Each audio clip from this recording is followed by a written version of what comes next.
नमस्कार, मैं हूं विनय सिंह। आपका बहुत बहुत स्वागत है न्यूज के विश्लेषण वाले शो में। आज हम बात करेंगे कि क्या झारखंड में जितनी भी पुलिस को लेकर बहाली होगी सब अब एक बार में हो जाएगा। नई कैबिनेट की योजना क्या है, नई पॉलिसी क्या लाई जाएगी। इसके अलावा जेएसएससी सीजीएल पर प्रभात खबर जो लीडिंग न्यूज़पेपर है उसने एक सर्वे कराया था। सर्वे में तकरीबन जिस समय तक आप ये न्यूज देख रहे हैं उस समय तक का डेटा बता रहे हैं आपको, लगभग 10 से 11 हजार स्टूडेंट जो है वो सर्वे में शामिल हुए हैं और इन्होंने क्या कहा है ये भी बताएंगे। साथ ही साथ 22 जनवरी को जो सुनवाई होगी हाई कोर्ट में उसके क्या मायने होंगे ये भी बहुत जरूरी है आपको जानना। सुनवाई में क्या होगा, तो ये तमाम चीजें होंगी। शुरुआत करेंगे जेपीएससी को लेकर के 72 लोगों को जो नोटिस जारी किया गया है उसमें कई ऐसे अधिकारी हैं जो विभिन्न पद पर उच्च वर्ग सेवा में चले गए हैं। उन पर पूरी गहन जांच की जाएगी, उनसे पूछा जाएगा कि क्या उन्होंने किसी प्रकार की गड़बड़ी की थी। वहीं दूसरी ओर अब ये समय है कि झारखंड में एक्साइज पुलिस की जब दौड़ हुई थी तो बहुत सारे स्टूडेंट जो थे वो उसमें मर गए थे, दौड़ करके उनकी सांस फूलने से मर गए थे। सरकार ने तय किया है कि इससे बचने के लिए एक्साइज के अलावा जो जेल में सिपाही की नियुक्ति होती है, फॉरेस्ट में जो गार्ड की नियुक्ति होती है, जो पुलिस की नियुक्ति होगी, जिला पुलिस की नियुक्ति होगी, ये सभी लोगों के लिए एक सिंगल पैनल बनाया जाए और एक ही बार में दौड़ आयोजित किया जाए। इससे स्टूडेंट को फायदा होगा कि बार बार फॉर्म नहीं भरना होगा। फॉर्म के साथ साथ उनको ये भी फायदा होगा कि एक ही बार दौड़ में उनका चयन हो जाएगा अथवा नहीं होगा, ये देखना होगा। क्योंकि हाल के दिनों में चौकीदार भर्ती में लगभग 90% लोग जो है 90% जो लोग हैं वो चौकीदार भर्ती में दौड़ में फेल हो गए। सोचिए कि रिटर्न में तो पास हो गए लेकिन दौड़ में वे फेल कर गए। 400 लोग दौड़े हैं तो 400 लोग में सिर्फ पास करने वाले की अगर संख्या देखिएगा तो 25 से 30 ही थे और जो पास की उसकी नौकरी लग गई। तो सरकार अब दौड़ को बहुत आसान बना रही है, उसमें नियम जो बना रही है उसमें टाइमिंग को भी कम किया जा रहा है। मतलब आप किलोमीटर भी घटेगा और टाइमिंग भी घटेगा। तो ये फायदा हमें लगता है कि स्टूडेंट को निश्चित रूप से देखने को मिलेगा और ये अच्छी बात होगी झारखंड सरकार के लिहाज से कि स्टूडेंट इससे खुश होंगे। अब सबसे बहुचर्चित झारखंड का एग्जाम जेएसएससी सीजीएल पर बात करेंगे। जेएसएससी सीजीएल को लेकर के 22 जनवरी को सुनवाई होना है। सुनवाई के बाद में अभी तक जो जानकारी है, आज एक न्यूज़पेपर दैनिक भास्कर ने यह लिखा है कि लगभग 1000 से 1200 लोग पिटिशनर बन रहे हैं जो अलग अलग जिले से हैं। अगर स्टूडेंट के कौन से पक्ष में फैसला आता है, मतलब जो चयनित है उनका मानना है कि परीक्षा पूरा फेयर हुआ है। कुछ लोगों ने अगर धांधली किया भी होगा तो उनके ऊपर जांच किया जाए। इसे लेकर प्रभात खबर ने एक सर्वे किया था।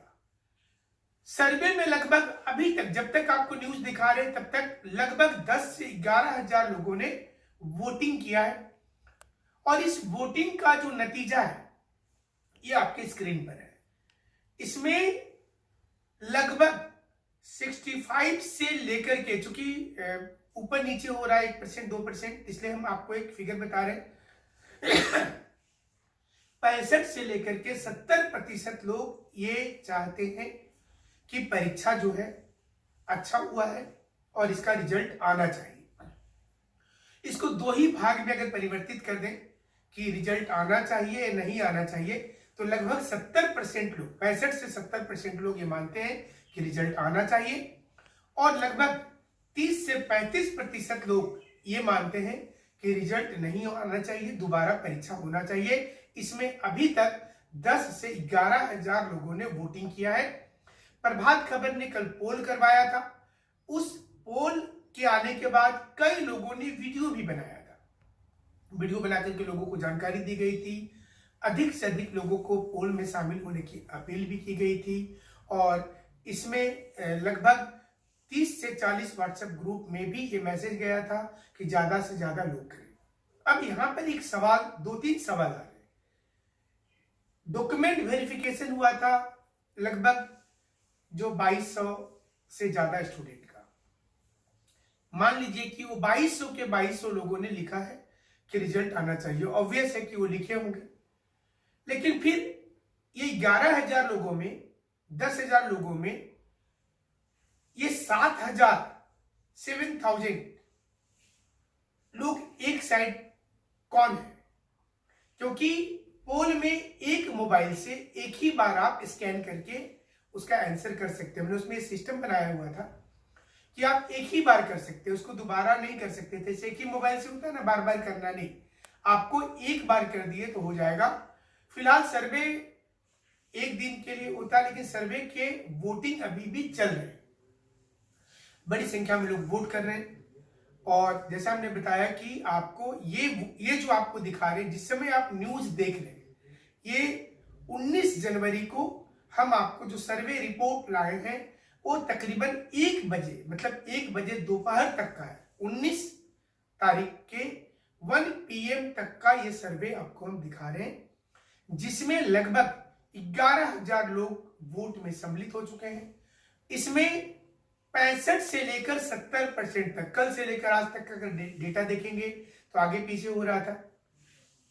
अब इस पूरी चीजों में देखिए, मतलब ऐसे जरूर से कुछ लोग जो होंगे वो हमारे खिलाफ भी हो जाते हैं, लेकिन सवाल ये उठ रहा है कि मतलब अगर ये सर्वे हो रहा है, कोर्ट में केस चल रहा है, तो कोर्ट में केस चल रहा है, इसमें कोई दो मत नहीं है कि कोर्ट तथ्य पर जरूर से फैसला देगी।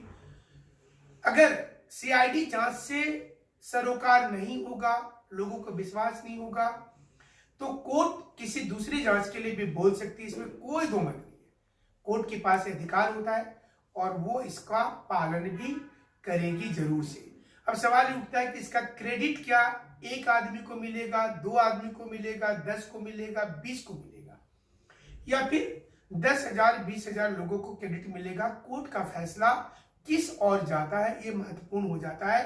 क्या कोर्ट ये बोलती है कि आप प्रोसेस जारी रखिए, जांच के लिए दूसरी टीम देते हैं, या कोर्ट ये बोलती है कि हमें जो वीडियो एविडेंस मिला उसमें पूरी सत्यता नजर आई है, जो व्हाट्सएप मैसेज में चीजें आई वो सत्यता नजर आई है, तो कोर्ट इस परीक्षा को रद्द करने से पीछे नहीं हटेगी।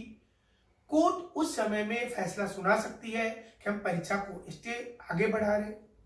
लेकिन अगर कोर्ट को ऐसा लगेगा कि नहीं, वीडियो एविडेंस ठीक नहीं है, इसलिए कोर्ट हो सकता है तब बोल देगी कि हम इसको आगे बढ़ने दे रहे हैं परीक्षा की पद्धति को।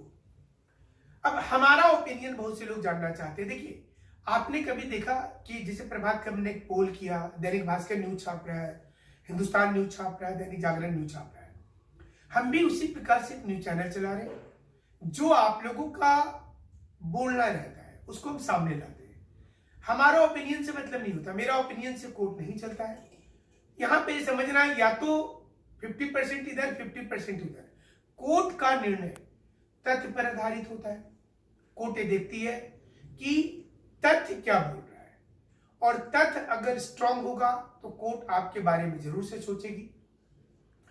हम हमेशा से ये मानते हैं कि परीक्षा में अगर गड़बड़ी हुई है, चाहे जितना भी प्रतिशत की गड़बड़ी हो, तो उस गड़बड़ी वाले बच्चों के ऊपर जांच होनी चाहिए। जो जेन्युइन रूप से मेरिट से आए हैं उनके लिए भी न्याय जरूर से होना चाहिए। इसके लिए बीच बीच में आप देखे होंगे बहुत सारे लोग निगेटिव भी लिखते हैं, बहुत सारे लोग पॉजिटिव भी लिखते हैं, और ये चीजें मीडिया में होती रहती हैं। कभी आपसे लोग खुश हो जाते हैं, कभी आपसे नाराज हो जाते हैं, लेकिन हमारी कोशिश होती है कि सही चीजों का विश्लेषण किया जाए, चूंकि ये न्यूज का विश्लेषण है। और आपका प्यार इसी प्रकार से बना रहे चैनल के साथ में। हम आपको सिर्फ ये बताएंगे कि कोर्ट में हम फिर से एक बार इमरजेंसी मूवी का एक सीन की आपको याद दिलाते हैं कि इंदिरा गांधी जी जब कोर्ट पहुंची सुनवाई के लिए, तो वहां पर जो जस्टिस थे उन्होंने कहा कि इस समय जो हस्ती कोर्ट में प्रवेश कर रही है, उस समय वो पीएम थी, उसके सम्मान में कोई कोर्ट में खड़ा ही नहीं होगा। उसमें कोर्ट के जो जस्टिस थे उन्होंने कहा कि उसके सम्मान में कोई खड़ा नहीं होगा। इंदिरा गांधी जी कोर्ट में आती हैं और सोचिए कि जज के बोलने के बावजूद कुछ लोग खड़े हो जाते हैं। मतलब इंदिरा गांधी जी का क्या रुतबा रहा होगा उस समय में। और इंदिरा गांधी जी जब कटघरे में बैठती हैं तो उन्होंने गोगल्स लगाया और पैर के ऊपर पैर चढ़ा करके बैठी। तो इसको कोर्ट ने मतलब कोर्ट को ये चीज खराब लगता है। जब आप कोर्ट में जाते हैं तो आपके अंदर शालीनता होनी चाहिए, आपको कोर्ट का रिस्पेक्ट करना चाहिए, चाहे वो कोई भी हो। कोर्ट किसी के दबाव में नहीं आती है। और यहां पर दिखा कि इंदिरा गांधी जी का चुनाव को अवैध इनवैलिड वोट बताया गया और ये बताया गया कि उन्हें रिजाइन करना पड़ेगा। आप अंदाजा कीजिए कि एक न्यायपालिका, देश की सर्वोच्च जो पद होता है प्रधानमंत्री का, कार्यपालिका में राष्ट्रपति दिखाने के लिए जरूर हेड है, बट प्रधानमंत्री पावरफुल होते हैं। और आप ये सोचिए कि उनके लिए उस समय, जिस समय में इंदिरा गांधी जी के लिए फैसला आया था, उस समय देश में विपक्ष का पूरा अभाव था, कोई विपक्षी पार्टी नहीं थी। तो कोर्ट उस समय भी निर्भीक होकर के न्याय देती थी। और आज भी कोर्ट पर भरोसा है सभी लोगों को कि वो निर्भीक होकर के ही न्याय देती है। आज विपक्ष भी साथ में खड़ा होता है, दोनों पक्ष अलग अलग राज्य में। राहुल गांधी जी बिहार में तो बीपीएससी का मुद्दा को उठाते हैं, क्या झारखंड में राहुल गांधी जी ने कभी उठाया है? क्या इसके लिए कांग्रेस की, हम चूंकि विश्लेषण में दोनों पक्ष को बोलते हैं, क्या कांग्रेस ने कभी इसके लिए सोचा कि इस मुद्दे को राहुल गांधी जी उठाएं, जो मुद्दा झारखंड में इतना ज्यादा त्राहिमाम किया हुआ है? दूसरी चीज कि बीजेपी उठाती थी है, लेकिन वो खुलकर सपोर्ट नहीं करती।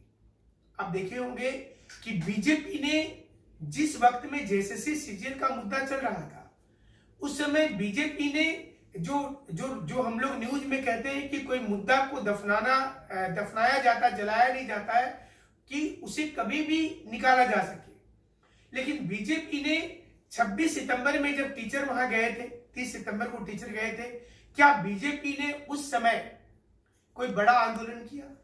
क्या बीजेपी ने उस समय खुल करके साथ दिया? कुछ गिने चुने लोगों को ही लेकर के बीजेपी क्यों चली? ये बीजेपी के ऊपर भी आरोप है और यही कारण है कि जनता बीजेपी से नाराज रही। बीजेपी चुनाव हार तो गई और अब बहुत दिनों के बाद ट्वीट के माध्यम से इसको बता रही है। तो कोर्ट के ऊपर जब भरोसा है पूरा, कोर्ट इस मामले